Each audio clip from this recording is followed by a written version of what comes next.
परिचय। एक विस्मृत संसार का द्वार, तारानाथ तांत्रिक के साथ पहली मुलाकात। तारानाथ से मेरी पहली मुलाकात एक मित्र के माध्यम से हुई थी, जो मुझे उत्तरी कलकत्ता की एक तंग गली में रहने वाले एक विचित्र ज्योतिषी से मिलाने के लिए हट कर रहा था। वो घर बाहर से बिल्कुल साधारण लग रहा था, मानो समय ने उसे भुला दिया हो। अंदर पुरानी पंचांगों, ज्योतिषीय कुंडलियों और पीतल के बर्तनों से भरी एक धुंधली सी कोठरी में 50 पार का एक व्यक्ति बैठा था। उसकी आंखें बेहद तेज थीं, असाधारण रूप से चमकदार, मानो उन्होंने साधारण जीवन की तुलना में बहुत कुछ अधिक देख लिया हो। ये तारानाथ चक्रवर्ती थे। अब वे ज्योतिष के सहारे अपनी आजीविका चलाते थे, लेकिन उनके व्यक्तित्व में कुछ भी साधारण नहीं था।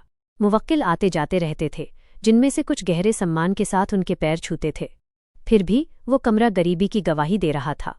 सिगरेट का धुआं उड़ाते हुए उन्होंने अचानक एक हल्की मुस्कान के साथ कहा, कभी मेरे पास ऐसी शक्तियां थीं जिनका सम्मान राजा भी करते। अब मैं जीवित रहने के लिए कुंडली की गणना करता हूं। मुझे लगा कि ये केवल बढ़ा चढ़ाकर कही गई बात है, लेकिन धीरे धीरे जैसे जैसे शामें बीतती गईं और मैं उनसे मिलता रहा, उन्होंने अपने अतीत के टुकड़ों को साझा करना शुरू किया। अपनी जवानी में तारानाथ तंत्र और गुप्त विद्याओं के प्रति एक इरेजिस्टिबल, अदम्य आकर्षण के कारण अपना घर छोड़ चुके थे।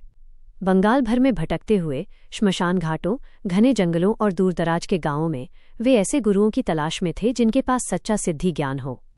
कई लोग धोखेबाज थे, कुछ खतरनाक थे और कुछ भयानक रूप से वास्तविक थे।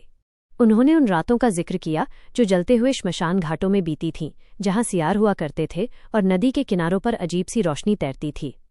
उन्होंने उन साधुओं का वर्णन किया जो मन की बात पढ़ सकते थे, मृत्यु की भविष्यवाणी कर सकते थे या अदृश्य ताकतों को बुला सकते थे। उनकी बातें सुनकर कोई भी यह तय नहीं कर पाता था कि वे एक प्रतिभाशाली व्यक्ति हैं, पागल हैं या किसी अन्य वास्तविकता के गवाह। एक शाम उन्होंने बड़ी शांति से एक बात कबूल की, शक्ति आसानी से मिल जाती है, लेकिन इच्छाओं को नियंत्रित करना कठिन है।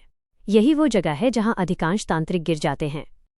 उन्होंने स्वीकार किया कि अपने शुरुआती दिनों में उन्होंने कुछ गुप्त क्षमताओं का दुरुपयोग किया था। पैसों के लिए भविष्यवाणियां करना, लोगों के मन को प्रभावित करना और आध्यात्मिक महारत हासिल करने के बजाय सांसारिक सफलता की तलाश करना। धीरे धीरे उनकी शक्तियां फीकी पड़ने लगीं। जो गुरु कभी उन्हें मार्गदर्शन देते थे, वे उनके जीवन से गायब हो गए। अनुष्ठान काम करना बंद कर चुके थे। दिव्य दृष्टि समाप्त हो गई थी और अंततः वे कलकत्ता लौट आए, एक सिद्ध तांत्रिक के रूप में नहीं, बल्कि यादों के सहारे जीने वाले ज्योतिषी के रूप में। कहानी खत्म करते हुए तारानाथ धीरे से हंसे, हालांकि उनकी आंखों में उदासी अभी भी बरकरार थी। युवक, उन्होंने कहा, लोग सोचते हैं कि तंत्र शक्ति देता है। वास्तव में यह पहले आपसे सब कुछ छीन लेता है।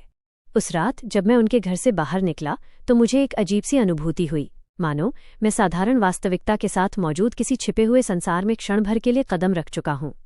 और इस तरह तारानाथ तांत्रिक के साथ मेरा अजीब जुड़ाव शुरू हुआ। क्या मैं अब अगली कहानी मधुसुंदरी इसी शैली में सुनाऊं?